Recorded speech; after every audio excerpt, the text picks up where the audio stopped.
The spontaneousness is what you want. And I hope we can continue with that today and at least score some goals. And if we can win, it'll be even better. Okay, well, thank you so much for talking to me. Heidi Haig and Martin Sanders, they're on their way to Wembley. Well, he is anyway. Thanks very much for your time. It is also now time to look at the weather with Elizabeth Rizzini.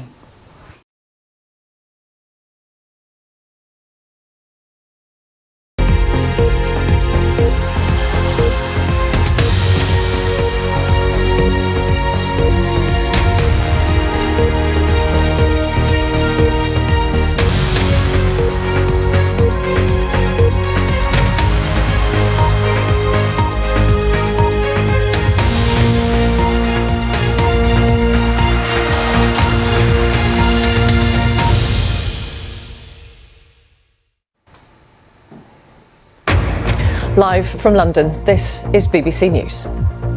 The Conservatives say they'll bring back mandatory national service for 18-year-olds if they win the general election. The Labour Party described the proposal as a gimmick and promises not to increase income tax if they win on polling day. The United Nations says 670 people are feared dead following a landslide in Papua New Guinea.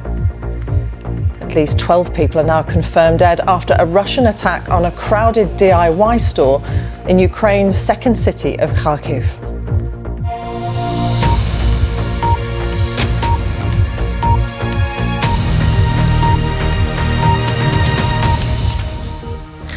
Hello, welcome. I'm Martine Croxall.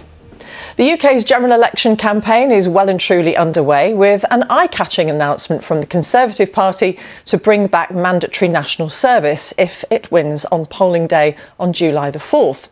The party said 18-year-olds would have a choice of either joining the military full-time for 12 months or volunteering one weekend every month, taking part in community service with organisations like the Fire Brigade, the police or the National Health Service.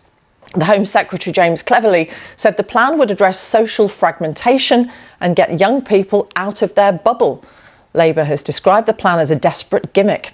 It's been answering questions on its tax and spending plans this morning. Well, more on that shortly, but first, this report from our political correspondent, Leila Nathu. Well, let's get more on what's been going on this morning. We're joined now by our political correspondent, Ione Wells. Certainly taken a few people by surprise, this idea of some kind of return to national service, Ione. What more detail have the Conservatives been giving? Yeah, very early days, lots more detail that's going to be required of these politicians. Ione Wells, thank you very much. To Papua New Guinea now, where around 670 people are thought to have died after a massive landslide on Friday. The figure is an estimate based on the number of houses believed to have been buried in up to 8 metres of rock, earth and trees. So far, only a handful of bodies have been recovered. The landslide hit remote villages. The affected areas are in the highlands of Enga in the north of the island nation in the southwest Pacific. Well, journalist Scott Wyday, the Papua New Guinea correspondent for Radio New Zealand, spoke to the BBC and gave us this update. Time for a look now at today's sports news with Chetan. An unexpected pleasure for me to see you. It's great to see you as well, Martine. Welcome back. We're going to start with the football. We have to start with Manchester United, don't we? Because fresh from that FA Cup success, Erik ten Hag is vowing to continue. Just a reminder, the French Open, the second Grand Slam of the year, is underway. I can tell you Naomi Osaka up on court first. You can follow it all on the BBC Sport website later in the day. 6 Grand Slams between them. Stanislas Wawrinka against Andy Murray is in the night session. We'll keep you updated, but that, Martine, is all your sport for now. Chetan, thank you very much. Political parties across South Africa have been holding their final rallies before Wednesday's elections. It's 30 years since the African National Congress won the country's first democratic elections, following the release of Nelson Mandela and the end of apartheid. Now, polls suggest that for the first time, the party may fail to get an overall majority. Let's cross to my colleague, Catherine Bayora-Hanga, who's at a rally for the main opposition party, the Democratic Alliance, just outside Johannesburg. Catherine, it could look very different, couldn't it, after this election? For the moment, thank you very much, Catherine Bayora-Hanga in Johannesburg. Let's just take you quickly to Rome, where Pope Francis has been presiding over a mass to mark the first International Children's Day. He's been at Rome's Olympic Stadium He's now out touring, waving to the crowds. And ahead of this event, he said, "I want to speak to each of you, dear children. You are precious in God's eyes." You're watching BBC News.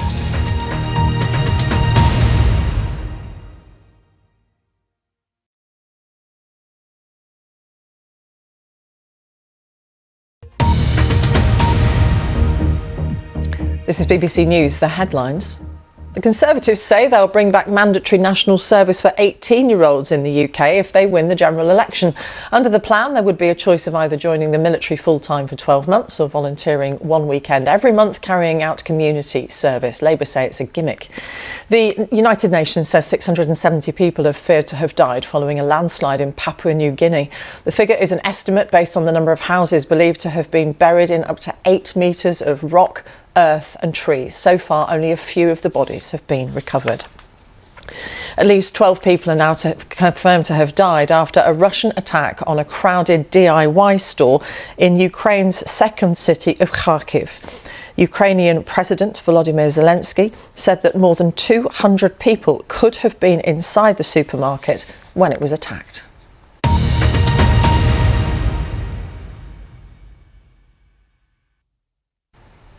Now on BBC News, Unspun World with John Simpson.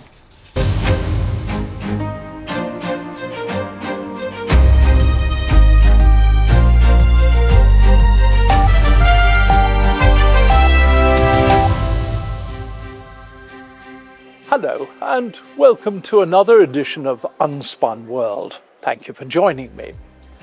After the summit between Vladimir Putin and Xi Jinping, what have we learned about the Russia-China relationship? It's a very useful relationship, I think, for the Chinese. I think they feel themselves very much now the senior partner, Russia the junior partner. Does the old idea of a two-state solution between Israel and the Palestinians have any future at all after the Gaza war? There was always at the heart of it almost a denial of the other perspective. Now there's a complete rejection of it wholesale. And following the attempt on the life of the Slovak Prime Minister, we look at the worrying stresses and strains in European politics. These are times of crisis in Europe, and these are times of confrontation. And I think very worrying for many is the fact that Robert Fico, divisive and controversial as he is, that was an attempt at an assassination.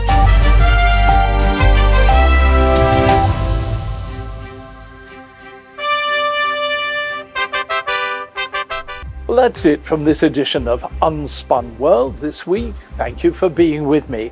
From the Unspun team and from me, goodbye until we meet again.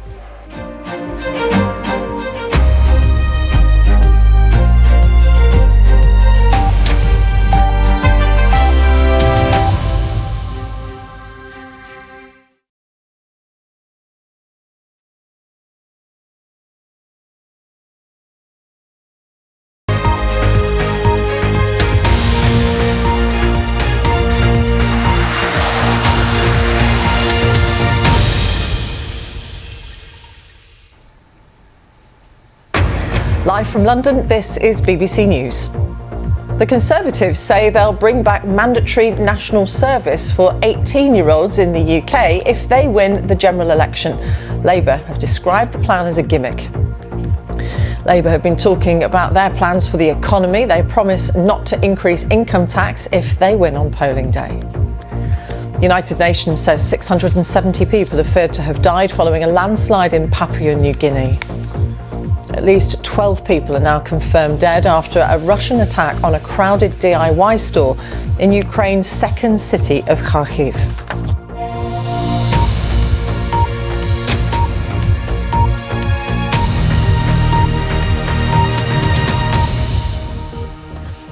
Hello, welcome. I'm Martine Croxall. The UK's general election campaign is well and truly underway, with an eye-catching announcement from the Conservative Party to bring back mandatory national service if they win on polling day on July the 4th. The party said 18-year-olds would have a choice of either joining the military full-time for 12 months or volunteering one weekend every month taking part in community service with organisations like the Fire Brigade, the police or the National Health Service. The Home Secretary, James Cleverly, said the plan would address social fragmentation and get young people out of their bubble. Labour's described the plan as a desperate gimmick. More on that in a moment, but first, this report from our political correspondent, Leila Nathu. Officials in Ukraine say at least 12 people have been killed and 43 others wounded after Russian forces hit a supermarket in the northern Ukrainian city of Kharkiv. 2 glide bombs hit the building on Saturday. Some people are still missing. Later in the day, Russia launched another attack on the residential area in the Kharkiv city centre, with the civilian block of flats damaged, leaving at least 25 people injured, local authorities have said. It takes the total current number of injured in Kharkiv to 68. The Ukrainian President Volodymyr Zelensky repeated his appeal for more air defences.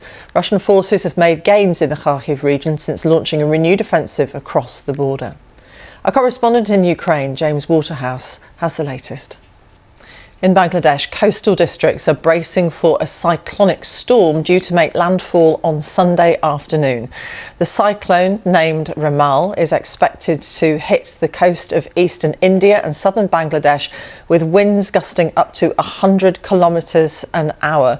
Let's show you the live pictures that we've got from that part of Bangladesh, where officials have said in the Indian state of West Bengal that there could be localised flooding and damage to power and communication lines due to the storm. And from those pictures you can see exactly why they're making those announcements. Well, let's get more on this with our South Asia editor, Anbarasan Etirajan. What's the location of this cyclone at the moment, Anbarasan? We'll keep an eye on the progress of that storm and how the country responds. But for the moment, Anbarasan Etirajan, our South Asia editor, thank you. Political parties across South Africa have been holding their final rallies before election day on Wednesday. It's 30 years since the African National Congress won the country's first democratic elections following the release of Nelson Mandela and the end of apartheid. Now, polls suggest for the first time the party may fail to get an overall majority.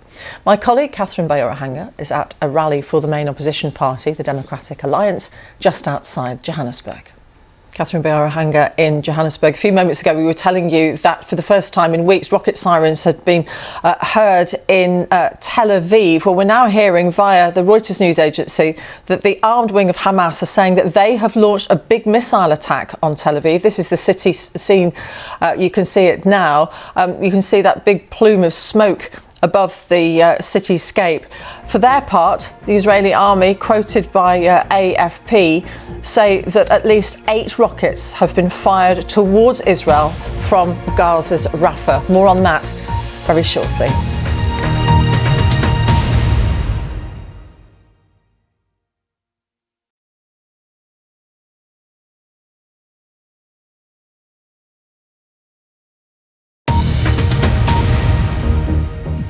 This is BBC News, the headlines. The Conservatives say they'll bring back mandatory national service for 18-year-olds in the UK if they win the general election. Labour have described the plan as a gimmick. The United Nations says 670 people are feared to have died following a landslide in Papua New Guinea. At least 12 people are confirmed dead after a Russian attack on a crowded DIY store in Ukraine's second city of Kharkiv. The rapper Nicki Minaj cancels a gig in Manchester after being arrested at Amsterdam airport on suspicion of drug offences.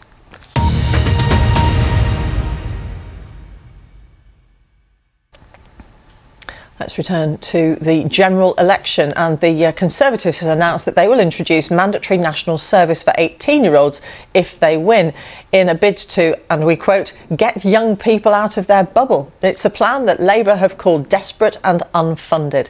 Earlier this morning, the Home Secretary James Cleverly spoke on Sunday with Laura Kuenssberg. Rachel Reeves, the Shadow Chancellor, speaking to Laura Kuenssberg. Let's go back to this Conservative proposal then to bring back a version of national service if they win the election. We're joined now by Sebastian Payne, former journalist and now director of the centre-right think tank UK Onward, who previously argued in favour of a national service. And we have to tell you, In the interest of transparency, Sebastian has unsuccessfully stood to be a Conservative candidate in the last year. Seems a bit mean of us, Sebastian, but I'm sure you understand why we have to do that. Thank you for joining us. Nice to have you with us. Your proposal then was a little different, though, wasn't it, for national service? You were arguing in favour of it being not being compulsory. You thought there should be an opt-out. So how problematic is it to make it a mandatory thing? Deb Payne from the Onward think tank, thank you. It's now less than 2 weeks until millions of people across the world pause and remember the 80th anniversary of D-Day, when Allied forces stormed the beaches of northern France to try to retake occupied Europe from the Nazis. It remains the largest seaborne invasion in history. Rachel Burden reports. Taras Topolia from Antitila is with us now. Thank you very much for coming in. You've obviously got a very busy time ahead of you here in the UK. Tell us a little bit more about this visit. And the movie is called Culture versus War. Taras Topolia from Antitila, good to have you with us. Thank you very much for coming in. Thank you. Faye Tozer is best known as a member of the squeaky clean pop group Steps, but she's embracing her darker side for her latest project. She's playing the fur coat loving baddie Cruella de Vil in a stage version of 101 Dalmatians, the musical. Kirstine O'Sullivan has been to meet her. Let's leave you with these rather seasonal pictures of a giant picnic, you would say, on Paris's most famous avenue, the Champs-Élysées. You can see here that the French capital's iconic boulevard was laid with a 216-metre-long red and white checkered rug, thought to be the world's largest tablecloth. Who's going to wash that? But it wasn't open to everybody. Nearly 273,000 people applied to take part in the event, and only 4,000 of them were chosen. Quel dommage, as they no doubt say. It's time for a look at the weather forecast now, and here's Elizabeth Ritzini.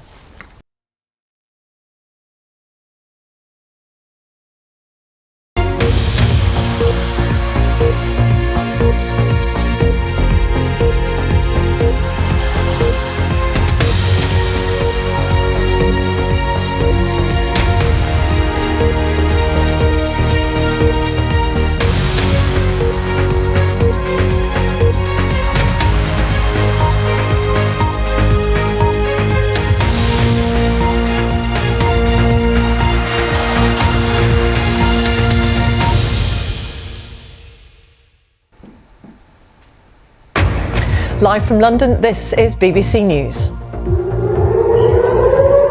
Hamas says it's launched a large missile attack on the city of Tel Aviv, the first in months. Yes, I'm live here in Jerusalem as central Israel comes under attack by Hamas rockets for the first time since earlier this year. The United Nations says 670 people are feared dead following a landslide in Papua New Guinea. The Conservatives say they'll bring back mandatory national service for 18-year-olds in the UK if they win the general election. Labour's described the plan as a gimmick. Bangladesh braces for an intense cyclone. Tens of thousands flee coastal villages for concrete storm shelters.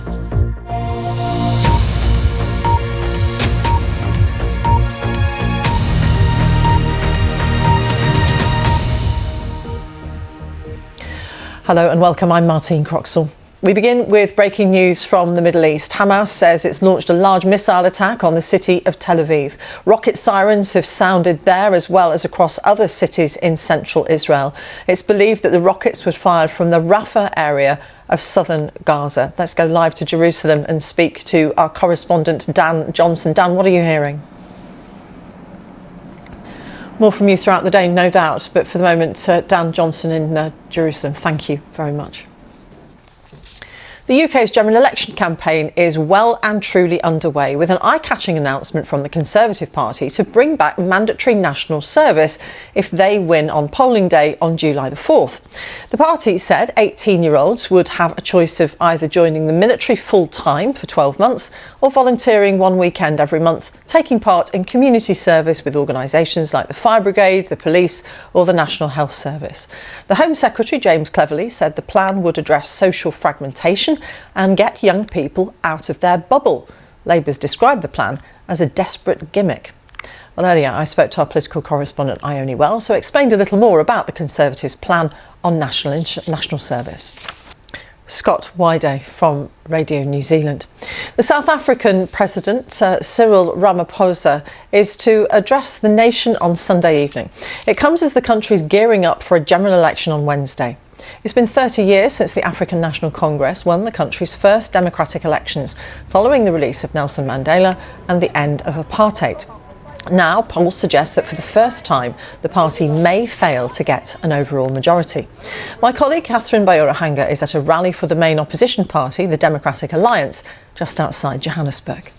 The latest from the South African elections, which take place on Wednesday. Time for a look at today's sports news now, and Gavin joins us. Hello.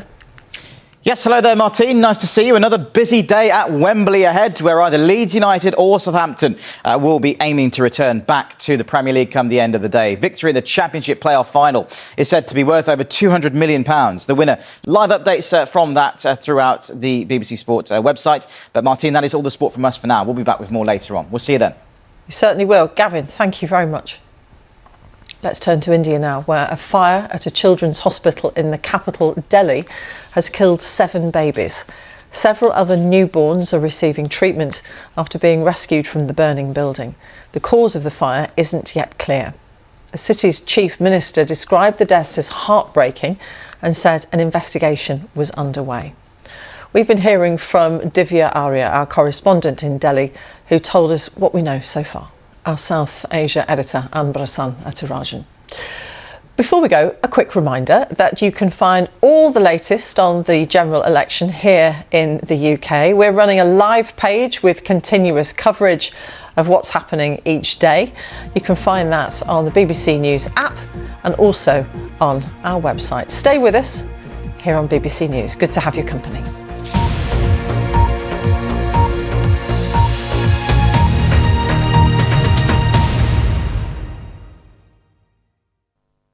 Hello there. Compared with yesterday, for most of us, the weather has taken a turn for the worse.